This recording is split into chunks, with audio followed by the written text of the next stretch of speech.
I found out my best friend of 10 years was in love with my girlfriend, and he'd been pretending to be my bro the entire time, just to get close to her. Listen, I'm 29 years old, and about a year ago, I was living what I thought was the perfect life. Good job, amazing girlfriend, and a best friend I'd trust with my life. Turns out, I was wrong about that last part. His name was Philip. We met freshman year of college when I was 18. My dad had just died from a heart attack, and I was a mess. Barely going to class, drinking too much, failing everything. Philip was my roommate. Random assignment. And for some reason, this dude decided to pull me out of that hole. He dragged me to the gym at 6 in the morning, forced me to eat, sit with me when I couldn't sleep. Saved my life, honestly. A year later, I returned the favor. Philip got dumped by his high school sweetheart and went into this dark depression. Wouldn't leave his room for days. I was there. Brought him food, forced him outside, listened to him cry about her for months. We became brothers after that. Not friends, brothers. The kind of bond where you think nothing could ever break it. We graduated together, got our first apartments in the same building. He was in 302. I was in 405. We'd leave our doors unlocked, walk into each other's places like we owned them. Weekends were ours. Barbecues, football, poker nights. 10 years of this. A decade of thinking I knew this man inside and out. 3 years ago, I met Marina. She was working at this coffee shop near my office, and man, she was exactly what I didn't know I needed. Smart, funny, beautiful, patient. We started dating, and 6 months in, I knew she was the one. So I did what felt natural. I introduced her to Philip. My girlfriend, meet my brother. I wanted the two most important people in my life to get along. They did, too well. But I didn't see it back then. I just thought, man, I'm lucky. My girl and my best friend actually like each other. No drama, no jealousy, no weird tension. Everything seemed perfect. Then I got promoted at work. Project manager for a construction company. Big raise, big title, big responsibility. But there was a catch. I'd have to travel. A lot. 2 weeks here, 3 weeks there, bouncing between job sites in different cities. My boss pulled me into his office and laid it out. He said I could take the promotion with the travel, or I could stay local in a different role. Less money, less prestige, but I'd be home every night. I remember calling Philip that same day, asking what he thought. And you know what he said? He said, "Brother, this is your shot. You've been busting your ass for years. Take the promotion. Marina will understand. Plus, I'm right here in the building. I'll keep an eye on her while you're gone. She won't be alone." I trusted him, completely. So I took the job. My mom, though, she didn't trust him. Never did. The day I told her about the promotion and Philip's offer to watch over Marina, my mom looked me dead in the eye and said, "That boy has envy in his eyes, son. Be careful." I laughed it off. Told her she was being paranoid. Philip was my brother. He'd never do anything to hurt me. Man, I was so stupid. The first month of traveling wasn't bad. I'd call Marina every night, FaceTime her before bed, send her flowers on Fridays. Philip would text me updates. "Checked in on Marina today, bro. She's good. Brought her some takeout since she was working late. You're lucky to have her." I'd thank him. Thought I was the luckiest guy in the world to have a friend like that. But then I started noticing small things. Philip would call me on speaker when he was at my apartment with Marina. He'd say stuff like, "Hey bro, I'm here with your girl, just making sure she's okay while you're gone." He'd make it sound so official, like he was doing me this huge favor. And I'd thank him every single time while he sat there on my couch in my home, building this narrative that everything he was doing was normal and approved by me. He started showing up more. My neighbor mentioned it once, Said she saw Philip going into my apartment too, 3 times a week. I didn't think much of it. Marina told me he'd bring food, saying he'd ordered too much or bought groceries he didn't need. It seemed harmless. Thoughtful even. Then my 28th birthday hit. I was home for the weekend, and we threw this big party at our place. About 30 people. Philip showed up with this massive box, all wrapped up, making a scene about it. When I opened it, it was a PS5. In front of everyone. Brand new, expensive as hell. People were going crazy, congratulating him on being such a good friend. Marina had gotten me a watch, not a cheap one. She'd saved up for months. But before she could even give it to me, Philip grabbed the box from her hands, opened it without asking, held it up, and said, "That's cute, Marina, but kinda lame compared to mine, don't you think?" She turned red. I could see the embarrassment in her face, but I didn't say anything. I laughed it off. Thought he was just joking around, being Philip. I didn't realize he'd just humiliated her in front of 30 people to make himself look better. Later that night, we played Truth or Dare. Stupid drinking game. Philip's turn came up, and he looked straight at Marina and asked, "If you were single, who at this table would you hook up with?" The room went dead silent. Everyone felt it, that line he'd just crossed. Marina looked at me, uncomfortable, didn't answer. I called him out on it later, pulled him aside, said, "Dude, what was that about?" And you know what he did? He flipped it. Asked me if I was getting insecure.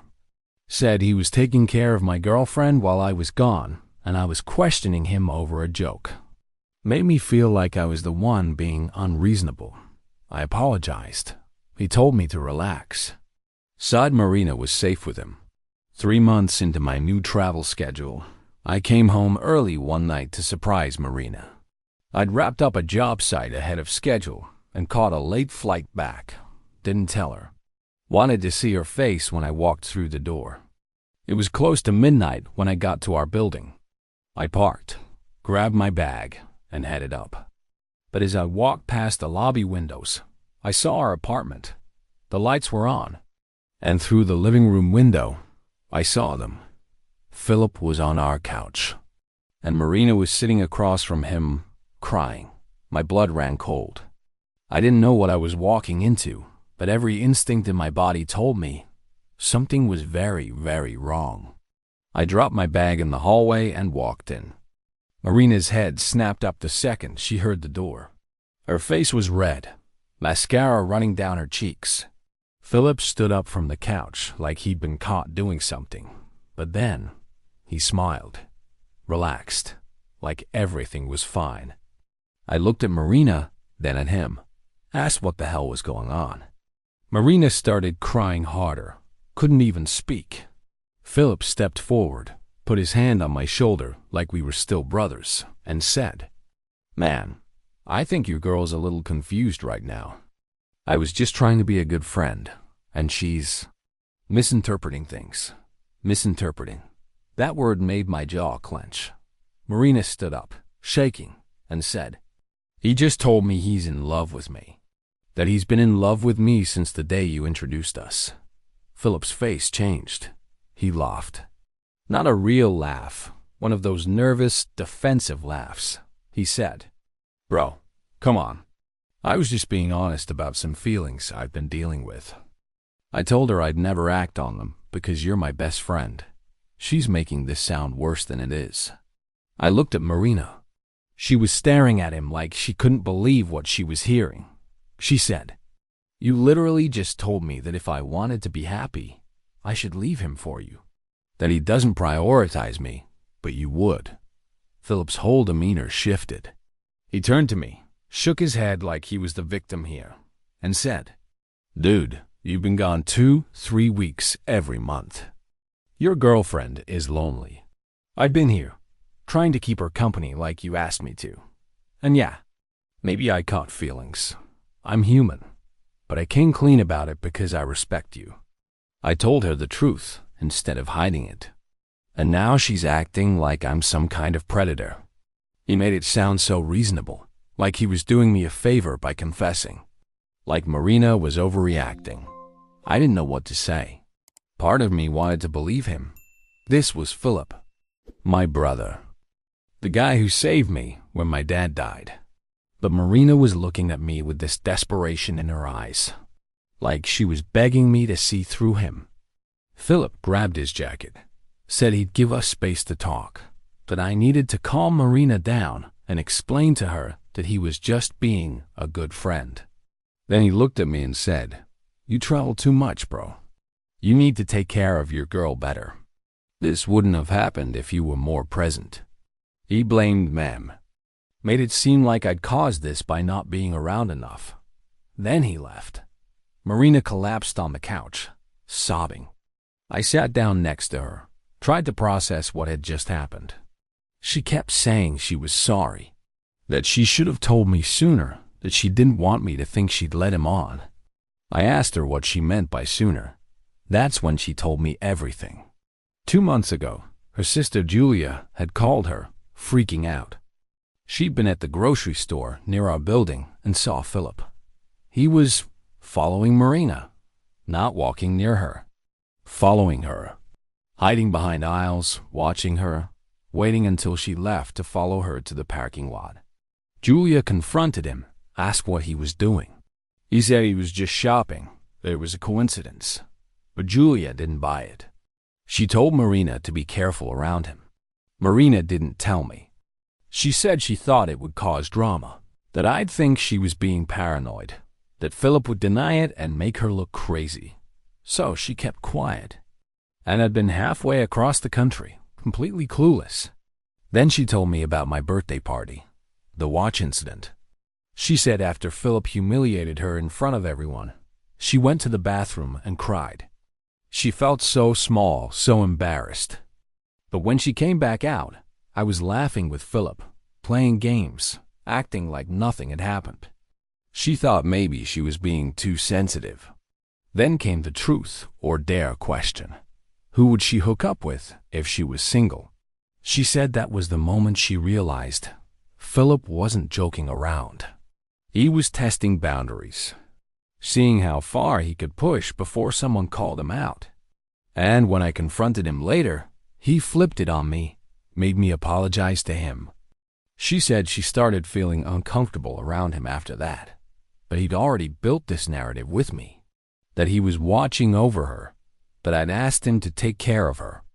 So every time he showed up at our apartment, she felt trapped. If she told him to leave, it would seem rude. If she told me she didn't want him around, I'd ask why, and she didn't have proof of anything, just a gut feeling. I felt sick. I defended him. I'd apologized to him. I'd thanked him for being there for her. And the whole time, he was using my trust as a weapon. Marina picked up her phone. Her hands were shaking. She said, "I need to show you something, but I'm scared you won't believe me." She opened her messages, scrolled to Philip's name, and there they were. Dozens of messages. She handed me the phone, and I started reading. It started innocent. "Hey, you good? Need anything while he's gone?" Then it shifted. "You're too alone. He should be here more. You deserve someone who prioritizes you." Then late-night texts. 2 a.m., 3 a.m. "I can't stop thinking about you. Do you feel this connection between us? I know you're with my best friend, but I can't help how I feel." I scrolled faster. My hands were shaking now too. There were messages where he'd sent her songs, told her they reminded him of her. Messages where he said he dreamed about her. Messages where he straight up said, "If you left him for me, I'd make you so much happier. I'd never leave you alone like he does." Then Marina said, "There's more." She opened her voicemail, played me an audio message. It was Philip, drunk, slurring, and the things he said made me want to put my fist through the wall. He said he'd been in love with her since the day I introduced them, that he pretended to be my best friend all these years, but really, he just wanted her, that every time I left for work, he'd celebrate inside because it meant he'd get to be near her. That if she just gave him a chance, she'd see he was better for her than I ever could be. That I didn't appreciate her, didn't prioritize her, but he would. He'd worship her. I threw the phone. It hit the wall and cracked. Marina flinched, started crying again. I stood up, pacing, trying not to lose it completely. 10 years. 10 years of friendship, of brotherhood. And he'd been pretending the whole time, waiting, watching, using me to get close to her. Marina grabbed my arm, said, I never responded to any of it. I blocked him on everything after that voicemail, but he kept showing up here, saying you'd asked him to check on me, and I didn't know how to tell you without proof. I was scared you'd think I was trying to ruin your friendship. I looked at her, really looked at her, and I saw it. The fear, the guilt, the exhaustion from carrying this alone. She'd been dealing with this for months while I was in another city, trusting the wrong person. I pulled out my phone, called my buddy Raphael. He worked with me, traveled with me sometimes, knew Philip from college. I told him I needed to see him, now. He heard the tone in my voice and said he'd be over in 20 minutes. When Raphael showed up, I showed him everything. The messages, the voicemail. Told him what had happened tonight. He sat there, staring at the phone, and then he said something that made my blood boil even more. He said, Man, I gotta be honest with you. We knew. I asked him what he meant. He said the guys had noticed Philip acting weird around Marina at parties. The way he'd look at her when I wasn't paying attention. The comments he'd make when he was drunk. Stuff like, Marina's too good for him, man. If I had a girl like that, I'd never leave her side. They thought it was just Philip being drunk and stupid. They didn't think he'd actually do anything. I asked why no one told me. Raphael said they didn't want to start drama over what might have been nothing.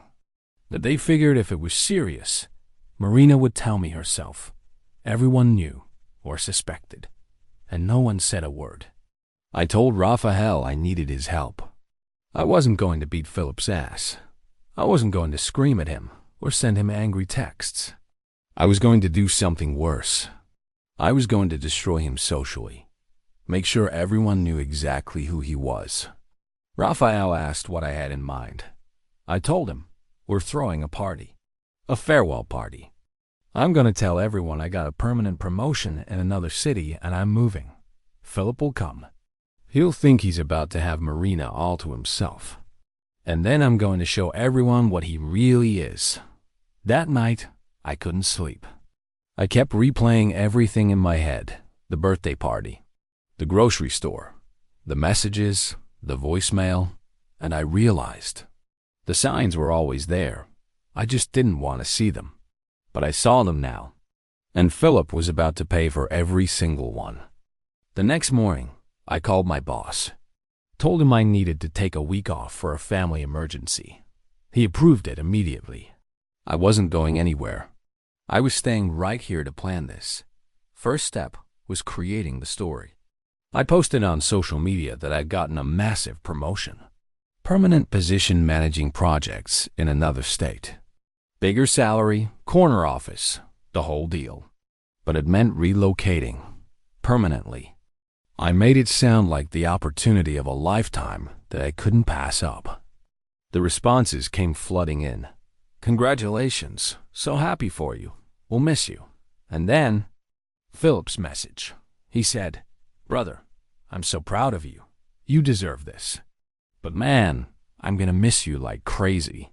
10 years living in the same building, and now you're leaving. We need to do something before you go. One last party. Let me help you plan it. I stared at that message for a solid minute. He was already positioning himself. Already thinking about how he'd move in on Marina the second I was gone. I texted back and told him I was throwing a farewell barbecue that weekend.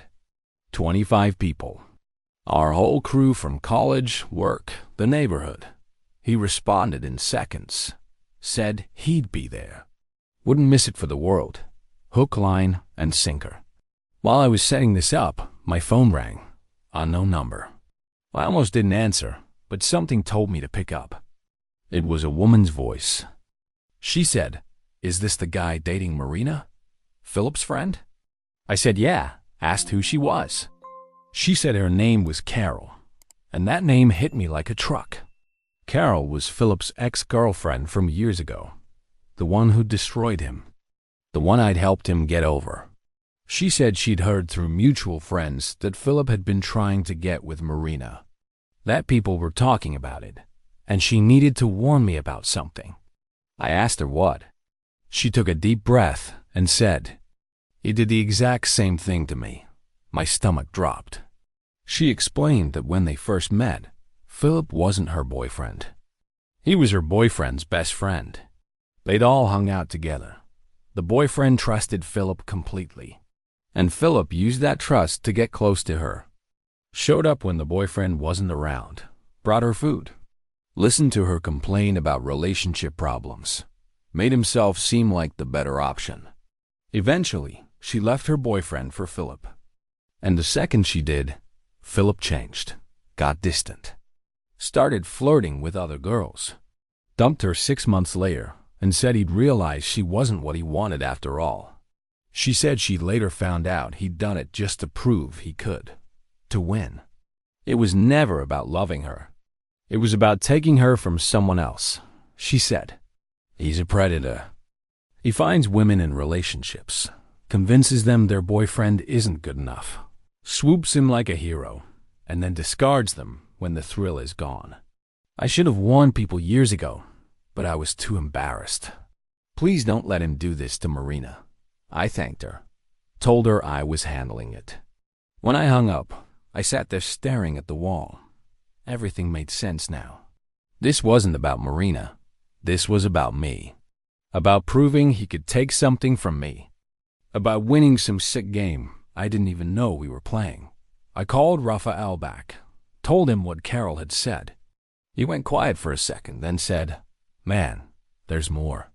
I didn't want to tell you this, but a few months ago at Jake's birthday party, Philip got wasted, like blackout drunk. And he started talking about Marina. I asked what he said. Raphael sighed and told me. Philip had said Marina was too perfect for me, that I didn't appreciate her, that if he had a girl like that, he'd never leave her side, that it was only a matter of time before she realized she was wasting her time with someone who prioritized work over her. Raphael said the guys laughed it off, thought Philip was just drunk and being dramatic. But looking back, it was a confession. He'd been planning this for months, maybe years. I asked Raphael if anyone else knew. He said yeah. At least 4 other guys from the group had heard Philip make similar comments at different times. But no one took it seriously because Philip always played it off as a joke afterward. Always made it seem like he was just messing around. That's when it clicked. Philip had been testing the waters, seeing how much he could say out loud before someone called him on it. And because everyone laughed, because no one pushed back, he got bolder. The comments became actions. The actions became messages. The messages became a full-blown confession. And through it all, I'd been defending him, thanking him, trusting him. I spent the next 3 days preparing for the party. I screenshots every single message Philip had sent Marina, organized them chronologically so people could see the progression. Innocent texts turning into manipulation, turning into a straight-up confession of love. I saved the voicemail, made sure the audio was clear, bought a 60-inch TV and set it up in the backyard. Marina asked if I was sure about this, if exposing him publicly was the right move. I told her, he manipulated you publicly, made comments at parties, humiliated you at my birthday, convinced our friends that he was just being a good bro. He built his lie in public, so I'm going to tear it down in public. She didn't argue. She knew I was right. The day before the party, I called my mom, told her everything. She didn't say I told you so. She just said, "That boy always had something dark in him, son. I saw it the first time I met him. Some people are just broken inside. and they break everyone around them to feel whole. I asked her why she never pushed harder to warn me. She said, "You loved him like a brother. If I'd pushed, you would have resented me." Sometimes people have to see the truth for themselves. I'm just glad you see it now before it's too late. That night, I couldn't sleep. I kept thinking about all the moments I'd missed. The way Philip always positioned himself next to Marina in group photos. The way he'd volunteer to give her rides when I was out of town. The way he'd text me asking about her before asking about me. The way he'd show up at our apartment with lame excuses. Forgot my charger, heard weird noises, ordered too much food. It was never about friendship. It was about access. And I'd given it to him on a silver platter. Saturday came. The day of the party. I woke up early, set up the backyard, grilled the meat, put out drinks. Acted like everything was normal. Marina was nervous. I could see it in her face, but she trusted me. Knew I had a plan. Around 4 in the afternoon, people started showing up. Friends from college, coworkers, neighbors. Everyone brought drinks, food, gifts. They hugged me, said they'd miss me, asked about the new city. I played along, smiled, thanked them, pretended I was actually leaving. And then at 5:30, Philip showed up. He walked in carrying this expensive bottle of whiskey. Johnny Walker Blue Label. $200 easy. He handed it to me, hugged me tight, and said, "For my brother. Gonna miss you, man. 10 years, and it's all ending." Feels surreal. I hugged him back, felt his arms around me. And I felt nothing. No love, no nostalgia. Just cold, calculated focus. He grabbed a beer, started working the crowd. Shaking hands, laughing, telling stories. Playing the role of the heartbroken best friend losing his bro. People ate it up, patted him on the back. Told him he was a good friend for being so supportive. I watched him, studied him, and I realized he was good, really good. If I didn't know the truth, I'd believe the act too. Around 9 p.m., the sun started setting. The backyard was full, 25 people. Music playing, everyone drinking, laughing, having a good time. I looked at Raphael. He nodded. It was time. I walked over to the speaker, turned the music off. Everyone looked at me. I grabbed the microphone I'd set up earlier and said, "Hey, everyone, thanks for coming. Before I leave, there's something I need to do. Someone I need to expose." The crowd went quiet, confused. Philip looked at me, smiling, probably thinking I was about to give some heartfelt speech about friendship. I turned on the TV, and I watched his face drop as the first screenshot appeared on the screen. The first screenshot lit up that 60-inch screen like a bomb going off. It was one of Philip's early messages to Marina. "Hey, you doing okay? He's gone a lot lately. Just checking in." Everyone squinted at the TV, trying to figure out what they were looking at. Then the second screenshot appeared. "You deserve someone who's actually around. Someone who prioritizes you." People started murmuring, confused. I saw Philip's face go pale. He looked at me, then at the screen, then back at me.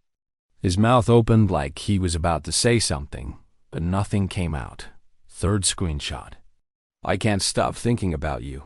I know this is wrong, but I have to be honest." The backyard went dead silent. You could hear the neighbor's dog barking 3 houses down. That's how quiet it got. Everyone was reading, processing, starting to understand what they were seeing. I let them sit with it for a few seconds. Then I advanced to the next one, and the next one, and the next one.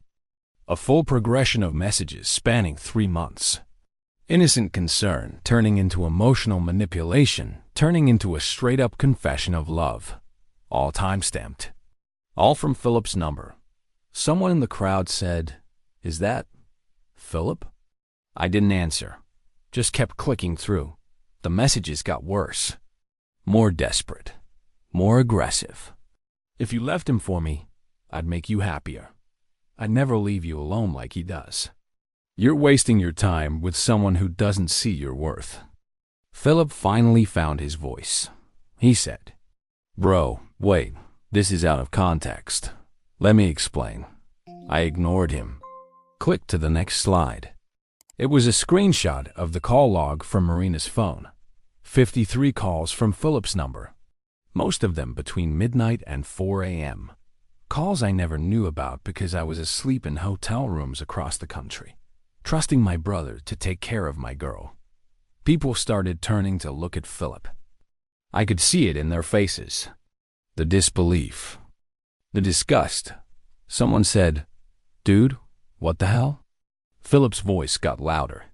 He said this was a misunderstanding, that I was twisting things, that he'd been trying to help Marina because she was lonely and I wasn't around.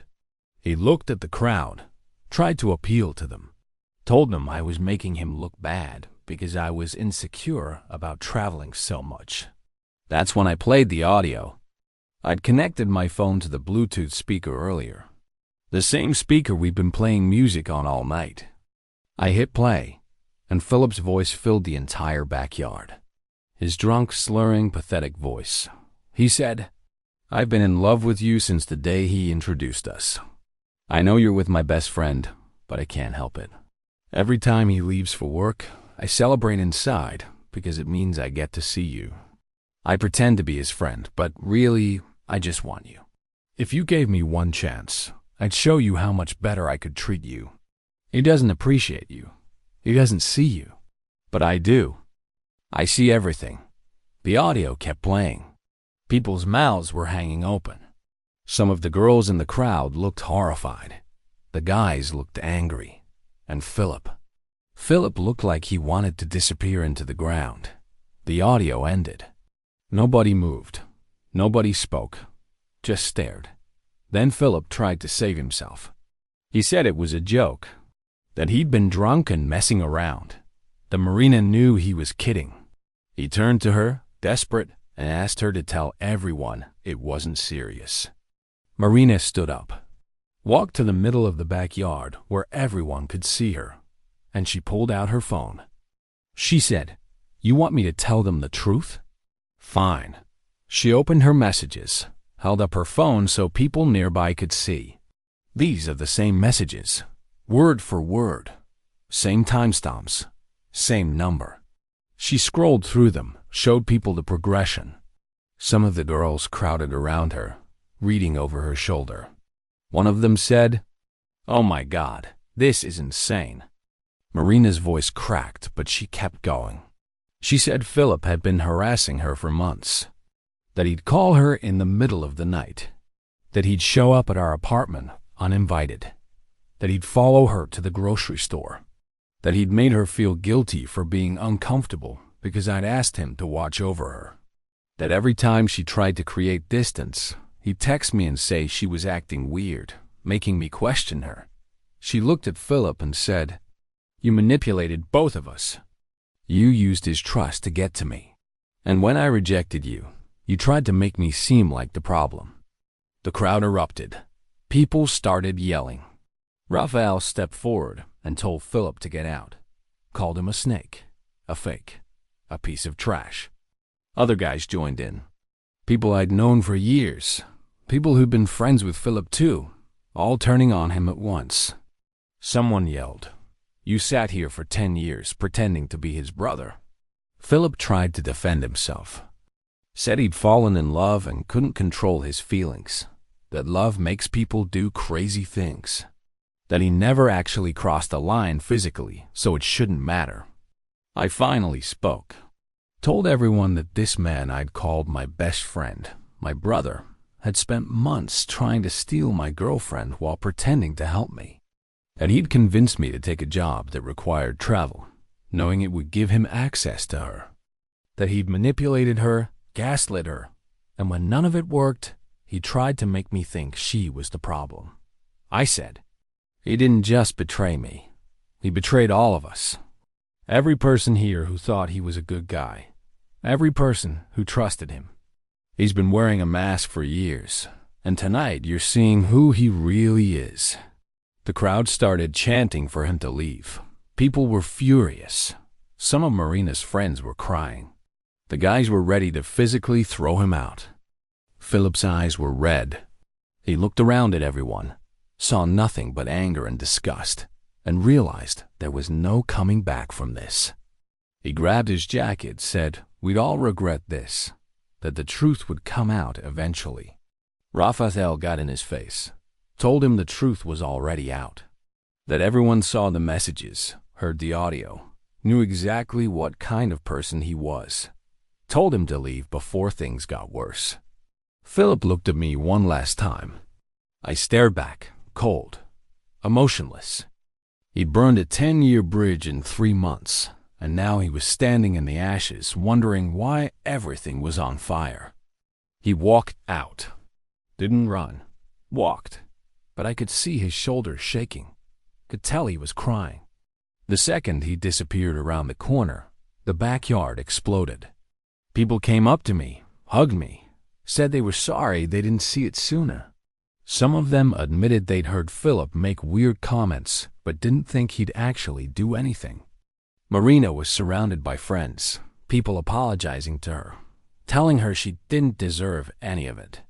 And then someone said, "Dude, I recorded that. The whole thing. The screenshots, the audio, everything." I asked him not to post it. Told him this was already humiliating enough for Philip. But he shook his head and said, "Nah, man, people need to know. What if he tries this with someone else? What if he tells people his side of the story and makes you look bad?" By midnight, the video was on Instagram. By Sunday morning, it had been shared 40 times. Everyone in our social circle saw it. People from college we hadn't talked to in years were commenting. Philip's co-workers saw it. His family saw it. Monday afternoon, I got a call from an unknown number. It was Philip's mom. She was crying. Said Philip had locked himself in his room and hadn't eaten in 2 days. That he was devastated. That he'd made a mistake but didn't deserve to have his life ruined over it. She begged me to post something, anything, saying it was all a misunderstanding. That her son was a good person who just fell in love with the wrong girl. I told her I was sorry she was hurting, but her son didn't just fall in love. He manipulated, lied, gaslit, and betrayed a 10-year friendship. And now he was dealing with the consequences of his choices. She hung up on me. 2 days later, I heard from mutual friends that Philip had deactivated all his social media. People were confronting him on the street. Former friends were blocking him. Girls he'd dated in the past were coming forward, saying he'd done sketchy things to them too. His reputation was destroyed. And honestly, I didn't feel bad. Not even a little bit. He'd made his choice. Now he had to live with it. A week after the barbecue, Philip tried to salvage his reputation. He posted on Instagram some long, dramatic caption about how he'd fallen in love with someone he couldn't have. How love makes people do irrational things. How he'd made mistakes but didn't deserve to be publicly humiliated. He tried to frame it like he was the victim. Like I'd been cruel for exposing him instead of handling it privately. The comments destroyed him. People who'd seen the video, people who knew the full story, they tore into him. Told him he wasn't a victim of love. He was a manipulator who'd spent months lying to his best friend. That what he did wasn't romantic. It was predatory. That he deserved everything he got. He deleted the post 6 hours later. Deactivated his Instagram by that night. But the damage was already done. The video had spread too far. People saved it, reshared it, sent it to mutual friends who hadn't been at the party. Within 2 weeks, everyone in our social circle knew exactly what Philip had done. Then things got worse for him. Someone from his company saw the video. I don't know who sent it to them, but his boss called him in for a meeting. Philip worked in sales, did client relations for a consulting firm. They told him that after reviewing the situation, they couldn't have someone with his judgment representing their brand. They didn't fire him outright, but they strongly suggested he resign. He did. Lost his job 3 weeks after losing all his friends. I heard all this through Raphael, who heard it from people still loosely connected to Philip. Apparently, he tried reaching out to old friends, tried explaining himself, tried to get people to see his side. But everyone had seen the screenshots. Everyone had heard the audio. There was no spinning it. One guy from our college group told Raphael that Philip had called him crying, saying he'd made a mistake and just wanted forgiveness. The guy told him that some mistakes don't get forgiven, that some bridges, once burned, stay burned forever. 2 months after the party, Philip moved, packed up his apartment in Building 302, and left the city entirely. I didn't know where he went, didn't care. But my neighbor mentioned seeing the moving truck, said it looked like he was in a hurry to get out. Good. He should have been. While all that was happening, I made some changes of my own. I called my boss and told him I was stepping down from the travel position. He asked why, said I was doing great work, that the company needed me on the road. I told him my personal life needed me more, that I'd been chasing promotions and paychecks while my relationship fell apart, and I wasn't doing that anymore. He offered me the local position he'd mentioned before, less money, smaller title, but I'd be home every night. I took it without hesitation. Marina cried when I told her, not sad crying, relief crying. She said she'd never asked me to give up the promotion, never wanted me to sacrifice my career. I told her I wasn't sacrificing anything. I was choosing what mattered. And she mattered more than any job title ever would. We're stronger now than we've ever been. That whole nightmare with Philip, it forced us to communicate better, to be honest about our needs, to not assume the other person was okay just because they weren't complaining. She told me she'd been lonely during my trips, but didn't want to seem needy. I told her I'd been so focused on providing that I forgot to be present. We fixed that, together. My mom called me a month after everything went down, asked how I was doing. I told her I was good, better than good, actually. She said, "I'm glad you saw the truth about that boy before it was too late. Some people wear masks so well, you forget they're even wearing one." I asked her how she knew, how she saw through Philip when I couldn't. She said, "Baby, I've lived longer than you. I've seen his type before. Men who smile too much, who are too eager to help, who position themselves as heroes while planting seeds of doubt. Your father had a friend like that once. Took me years to convince him the man wasn't trustworthy. By the time he believed me, the damage was already done. I thanked her for trying to warn me. She said, "You weren't ready to hear it back then, but you heard it when it mattered. That's what counts." I never heard from Philip again. No apology text. No attempt to explain himself. Nothing. And that told me everything I needed to know. He wasn't sorry for what he did. He was sorry he got caught. I ran into Carol one day, the ex-girlfriend who'd warned me about Philip's pattern. She was at a coffee shop near my office. I thanked her for calling me, told her the information she'd given me helped me see the full picture. She said she was glad, that she'd carried guilt for years about not warning people sooner, about letting Philip hurt other women the way he'd hurt her. She asked if he'd tried to contact me. I said no. She nodded and said, "He won't. Guys like him don't apologize. They just move on to the next target and pretend the last one never happened." Looking back now, a year later, I can see all the signs I missed. The way Philip always made himself the center of attention. The way he'd subtly put me down in front of Marina to make himself look better. The way he'd engineer situations where he'd be alone with her. The way he'd gaslight both of us into thinking his behavior was normal. I was so focused on loyalty, on honoring 10 years of friendship, that I ignored my gut. Ignored my mom's warnings. Ignored Marina's discomfort. And I almost lost everything because of it. But I learned something valuable. Years of history mean nothing without respect. You can know someone for a decade and still not really know them at all. Some people are just good actors. They play the role you need them to play until they don't need you anymore. Philip made his choice. He chose to betray a 10-year friendship for a chance with a woman who never wanted him. He chose manipulation over honesty. He chose his desires over loyalty. And now he's living with the consequences. No friends, no job, no reputation. Just the knowledge that he destroyed everything for nothing. And me? I'm here, home every night. Marina's happy. My mom's proud. My real friends stuck around. The ones who mattered stayed. The ones who didn't, well, I'm better off without them. So yeah, that's my story, man. That's how I found out my best friend of 10 years was never really my friend at all. And I gotta ask you something. Was I wrong for exposing him like that? Should I have handled it privately? Part of me wonders if I went too far. But honestly, he manipulated us publicly for months.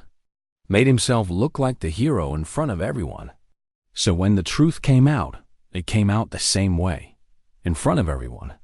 Maybe that makes me petty. I don't know. But I sleep fine at night, knowing I protected Marina, protected myself, and made sure he couldn't do this to someone else without people knowing his pattern. Pay attention to the red flags, man. The friends who are too helpful. The ones who position themselves as saviors. The ones who make comments that feel just slightly off, but you brush them away because you trust them. Trust your gut. If something feels wrong, it probably is. And tell me, where are you listening from right now? What time is it over there? I'm curious how far this story traveled. How many of you have dealt with fake friends like this? If you've got your own story about betrayal, about someone you trusted turning out to be a snake, drop it in the comments. Share what happened. You might end up being the next anonymous man on this channel, telling your truth. Take care of yourselves, brothers. Protect your circle. And remember, loyalty without respect is just permission to be used. Stay strong out there.